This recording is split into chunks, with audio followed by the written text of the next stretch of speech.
बार्शी टाकळी तालुक्यातील ग्राम पिंजर येथे 24 फेब्रुवारी रोजी मास्क न लावणाऱ्या 10 जणांविरुद्ध पोलिसांनी दंडात्मक कारवाई केली. हॉटेल व्यवसाय, किराणा दुकान, पान टपरी व्यावसायिकांच्या विरुद्ध ही कारवाई करण्यात आली. कोरोना संसर्गजन्य आजाराचा प्रादुर्भाव टाळण्यासाठी केंद्र व राज्य शासनाने जारी केलेल्या नियमावलीचे उल्लंघन करणाऱ्या 10 जणांविरुद्ध बुधवारी पोलिसांनी कारवाई करून 2,000 रुपये दंड वसूल केला आहे. कोरोनाचा वाढता प्रभाव रोखण्यासाठी सोशल डिस्टन्सिंग पाळणे आणि प्रत्येकाने मास्क लावणे बंधनकारक आहे, अशा सूचना प्रशासनाने दिल्या आहेत. तरी सुद्धा काही नागरिकांकडून त्यांचे उल्लंघन केले जात आहे. अकोल्याचे जिल्हाधिकारी जितेंद्र पापडकर यांनी या संदर्भात कठोर कारवाई करण्याचे निर्देश पोलिसांना दिले आहे. पिंजर पोलीस स्टेशनचे ठाणेदार महादेव पडघन यांच्या मार्गदर्शनाखाली भिकासिंग जाधव, रोशन पवार, नागेश ठाकरे, मंडळ अधिकारी श्रवण भराडी व पटवारी हळदे, ग्रामपंचायत शिपाई अयूब शहा व त्यांच्या पथकाने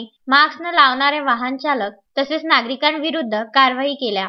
या कारवाईत 2,000 रुपये दंड वसूल करण्यात आला आहे. बाळासाहेब गणोरकर, विदर्भ न्यूज, मूर्तिजापूर.